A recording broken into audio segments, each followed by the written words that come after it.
A top U.S. Navy official warns China can blockade Taiwan as uncertainty over Washington's policy on Taiwan swirls. The fallout from Sunday's huge earthquake continues. Authorities in Taoyuan say a contractor is to blame for a sports center ceiling collapse. Also ahead, I'm here in central Taiwan, near the epicenter of a 7.3 magnitude earthquake that killed more than 2,000 people in 1999. I've got a report on whether 23 years later, Taiwan is still at risk of a similar catastrophe. Plus, the mechanical mourners boosting numbers at funerals, but their presence is dividing opinion.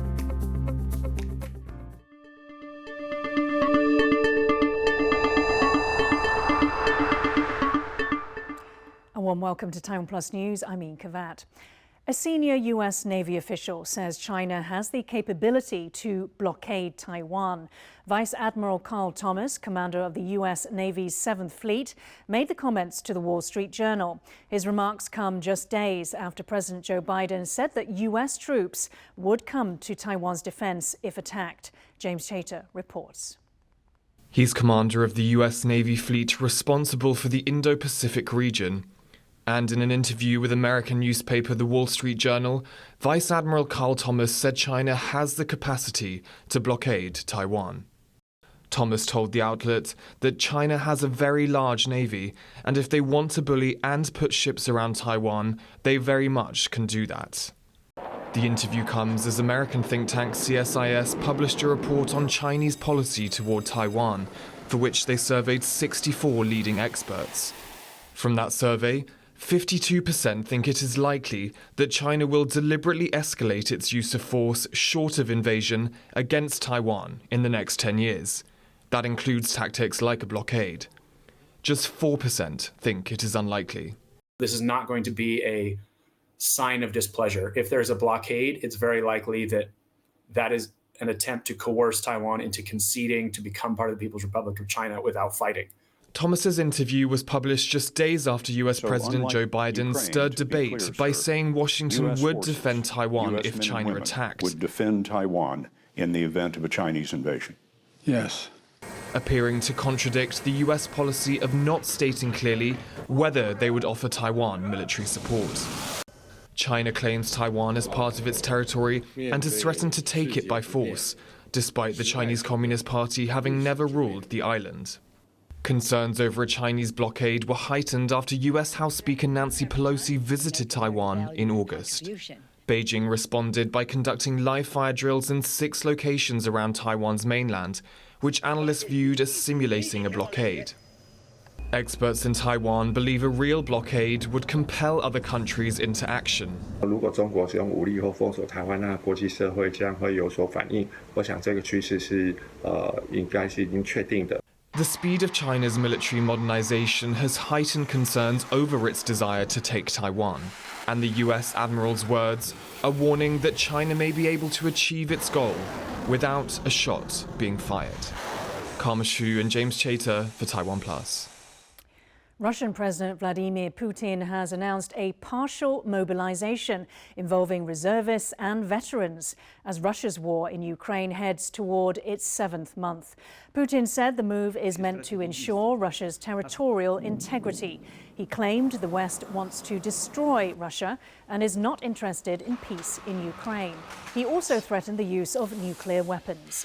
Putin's announcement follows a string of recent defeats for Russian forces in Ukraine.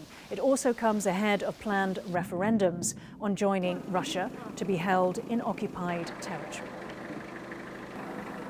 The leaders of the UK and Japan have agreed to work together to tackle the strategic threat posed by China.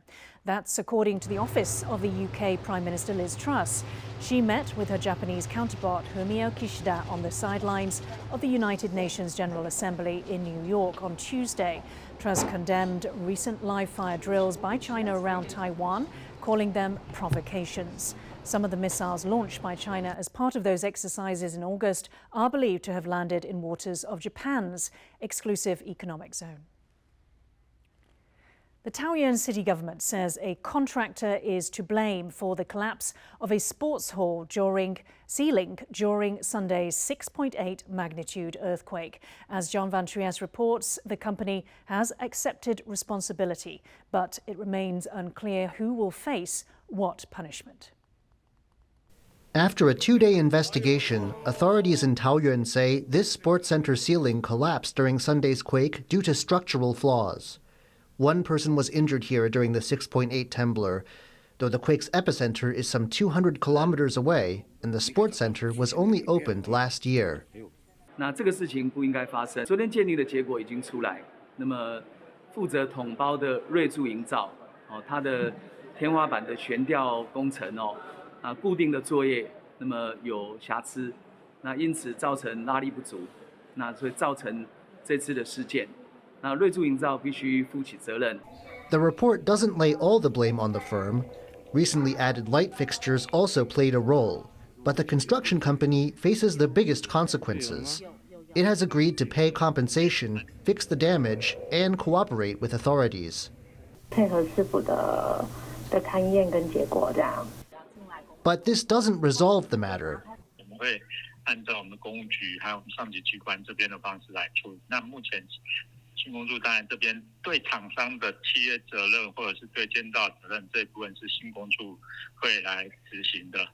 The city will now start determining what exact repercussions the company will face and how employees responsible for the collapse will be punished. Damon Lin and John Van Trieste for TaiwanPlus. The Education Ministry says 594 schools have reported damage due to the quake, and the cost of repairing and rebuilding could top $4 million. Schools in the east and south of the country, where shaking was the strongest, are the worst hit, but even schools in outlying counties have seen damage. Students at Sunre Elementary in Hualien are taking their lessons online for the next week as demolition and safety evaluations are completed. There are concerns the quake could decimate the tourism industry in Hualien. More than 100,000 visitors flock to Liushishi Mountain and Sike Mountain every year to see the flower blooms from summer to autumn. But business owners say damaged transport links and hesitation among tourists could lead to a 50% drop in revenue. And they say business is unlikely to bounce back anytime soon. 我们的花季可能就在这边做一个 ending， 这个收益我们没有办法去估算，也不敢想。 Now, the weekend's earthquakes were a timely reminder of the threats that Taiwan faces from seismic activity, while Wednesday marks 23 years since Taiwan's deadliest quake in decades, known as the Jiji Earthquake or 921. More than 2,000 people were killed, prompting a rethink of Taiwan's resilience to big tremors. As Rick Glauert reports, the lessons learned in 1999 are as relevant as ever. It's been over 2 decades, but 40-year-old Ms. Huang still vividly recalls Taiwan's last great quake. She was in high school when the 7.3 trembler hit in 1999, killing more than 2,000 people. 我真是幸运，当时的我还在跟学姐讨论我们要不要回学校，可是离我们这么近的地方有一整栋大楼倒了，有人压在里面就没出来了。对，所以即使过了这么多年，20几年了。 那个晚上发生的事情，包含那个声音，我都还记得很清楚。对，一辈子都难忘，真的一辈子都难忘。 Taiwan lies at the junction of 2 tectonic plates, and earthquakes are a part of everyday life here, with more than 2,000 tremors a year. But the widespread destruction more than 2 decades ago, during what is known as the Jiji Quake, was a watershed, forcing Taiwan to face up to its earthquake vulnerabilities. The buildings damaged here were transformed into a museum as a reminder of the devastation an earthquake can cause. 23 years after the Jiji quake, and Taiwan has once again been rocked by big tremors, raising concerns over whether the country can avoid another similar catastrophe. After the Jiji quake, 236 schools were deemed unsafe and torn down. Building regulations were reformed, and the date of the quake, September 21st, is now National Disaster Preparedness Day, an annual exercise for Taiwan to stress test its emergency responses. 当我们遇到下一次这么大的一个类似9.11的灾害的时候，我们其实在灾损上面其实可以减少。那而且我们现在有这个地震预警系统，它基本上在我们全台湾的中小学都有建置。那可以提前告诉他们说，在地震来临前的几秒钟，他们可以做什么事情。他们可以先保护自己，可以减少一些受伤。那也许可以度过这个下一次大的灾害。On a Sunday this month, a 6.8 magnitude earthquake damaged hundreds of schools in Taiwan, raising concerns over student safety had they been at school. For Ms. Huang, who now works in the school ruins turned earthquake museum, preserving what happened in 1999 is also an important part of learning how to deal with the threat of earthquakes. 这个地方没有人死在这里，而且面对这么多人需要推广防灾教育的当下，不需要去拿这些情绪告诉他们有多恐怖。我们保存下来的那些教室，就足够让你知道地震真的很恐怖了。As Taiwan marks this grim anniversary in the country's history, it is also facing up to the fact that what it dealt with 23 years ago is still a very present danger. James Rayner and Rick Glowert for TaiwanPlus. For more on what Taiwan has done to improve its resilience to big quakes, Rick Glowert spoke to Tony Yang, a professor in structural and earthquake engineering at the University of British Columbia in Vancouver, Canada. What has changed since the 1999 Jiji earthquake in Taiwan, and has Taiwan made its buildings more earthquake resilient since then? The government has been proactively making changes to the building code so to prevent a major disaster like Jiji earthquake has happened. So, for example, in the design, we started making the design that we wanted the building to be almost no damage on those frequent earthquakes. And in the mid-range earthquake, we can expect that the building will be able to repair quickly.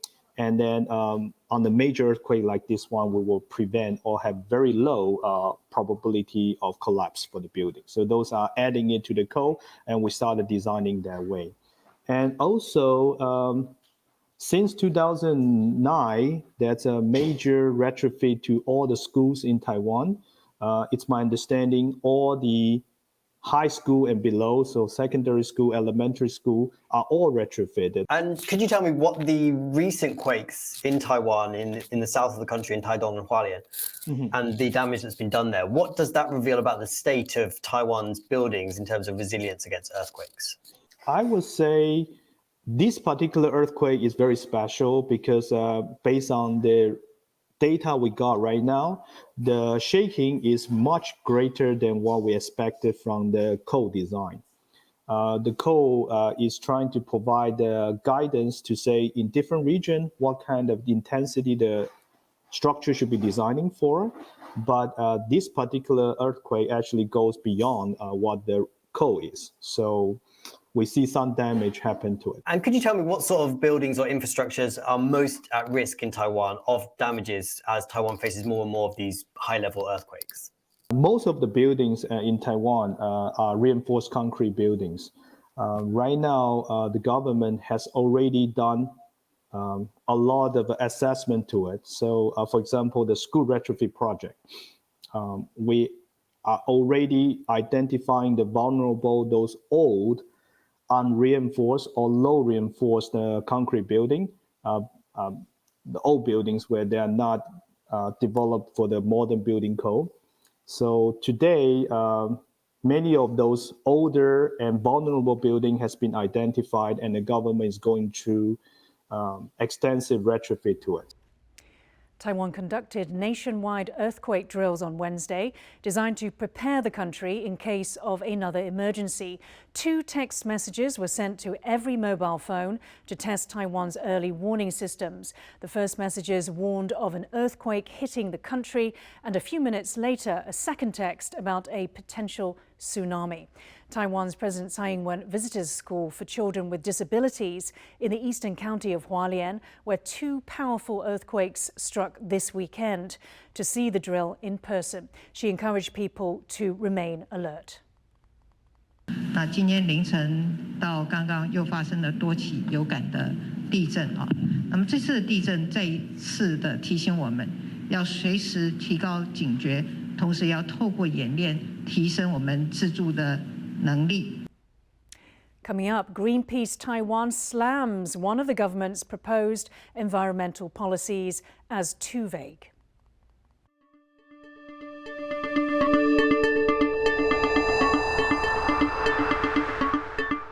Good local time, everyone. Welcome to Innovative Minds with Audrey Tang.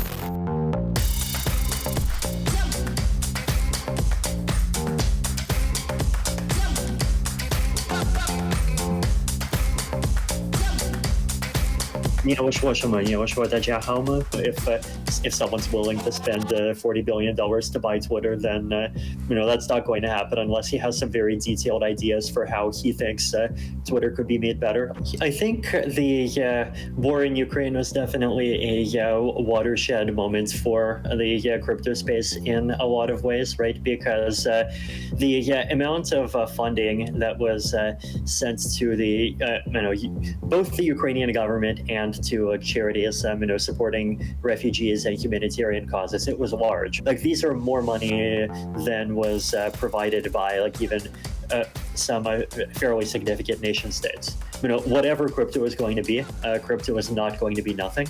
Taiwan doesn't feel like it tries very hard to be impressive. It just kind of tries to be itself. Yep. And I don't know, I think there's something very beautiful about that. I'm Vitalik. See you on TaiwanPlus. I'm Audrey Tang. See you on TaiwanPlus. See you on TaiwanPlus. Yay! Thank you.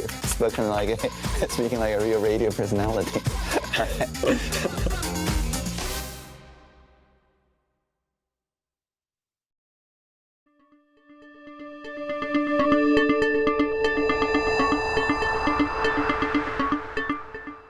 Welcome back. You're watching TaiwanPlus News. Today marks the International Day of Peace, which has been marked by the United Nations every year since 1981. Ryan Ho-Kilpatrick takes a look at conflicts that continue to rage around Taiwan. Ringing in a day of peace. In the Peace Garden at UN headquarters in New York, dignitaries ring a bell donated by Japan as a reminder of the human cost of war. Peace is under assault across regions, countries, and communities. The poison of war is infecting our world, jeopardizing the lives of millions, turning people against each other, pitting nation against nation, eroding security and well-being, reversing development. On this day, the United Nations calls for a 24-hour cessation of hostilities, at a time when battles are raging across the world. In Eastern Europe, Ukrainians are still fighting a Russian invasion. In the Middle East, as well as Africa, conflict is still rife in certain places. And Asia is not free of bloodshed. In Myanmar, it's not looking particularly pleasant. The military is going after its opponents. This includes razing villages, shooting up civilians. There have been, in response, bombings and assassinations, and these are increasing in frequency. There are several smaller ones that have been sort of on and off. So, in particular, in the south of the Philippines and the Mindanao area. There is also Papua in Indonesia. This is the far eastern end of Indonesia, where there's been an independence movement, and that's again another one of these on-again, off-again kinds of conflicts. Here in Taiwan, people live under the ever-present threat of force from China, and the growing realization that conflict anywhere can pose a threat to peace and stability. This sort of environment of unrest creates more potential for friction and instability and the sort of drawing away of attention.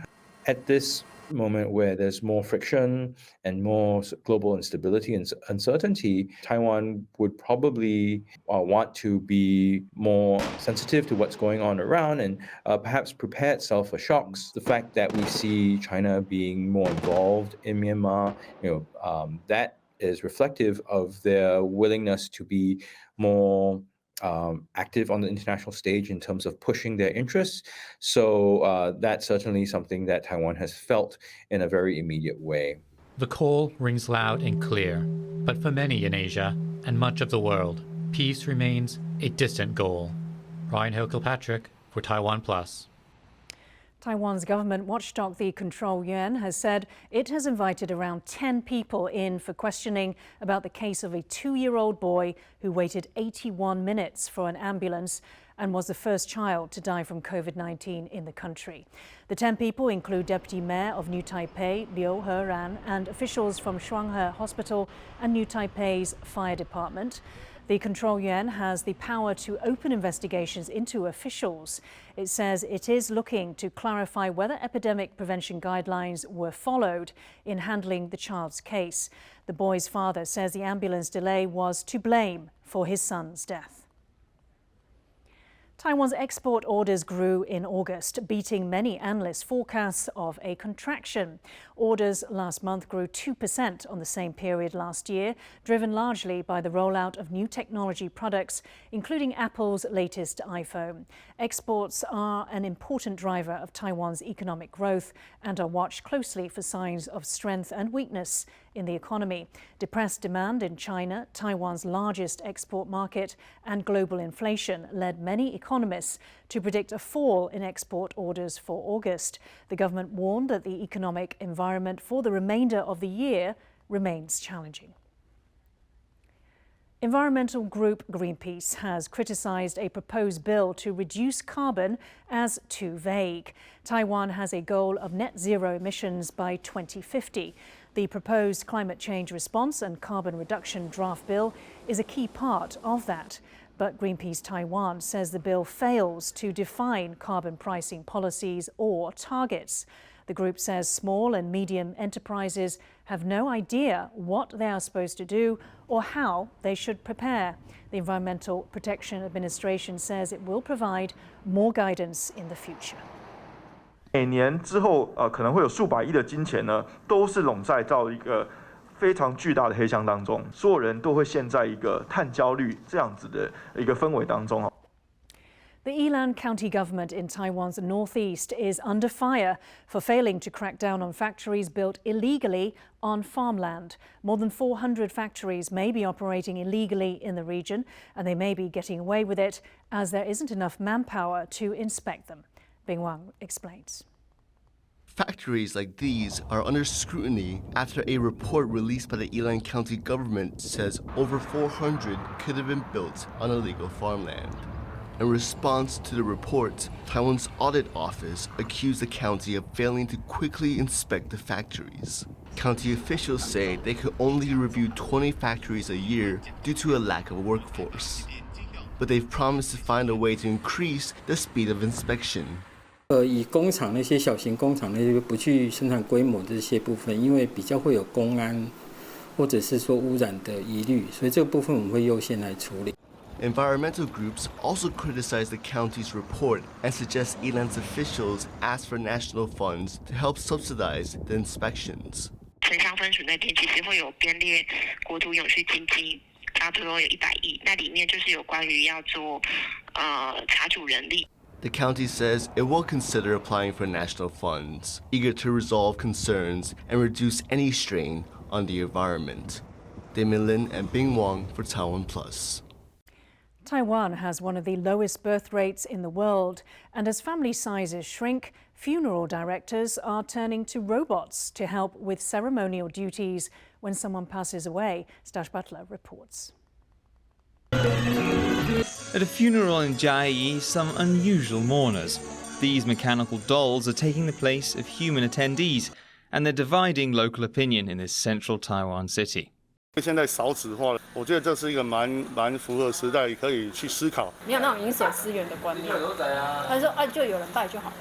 But a local funeral director thinks they make for a better atmosphere. 伫烧烤要做过程当中，就两尊伫边啊，冷堂啊拜吼，较袂感觉伤单调。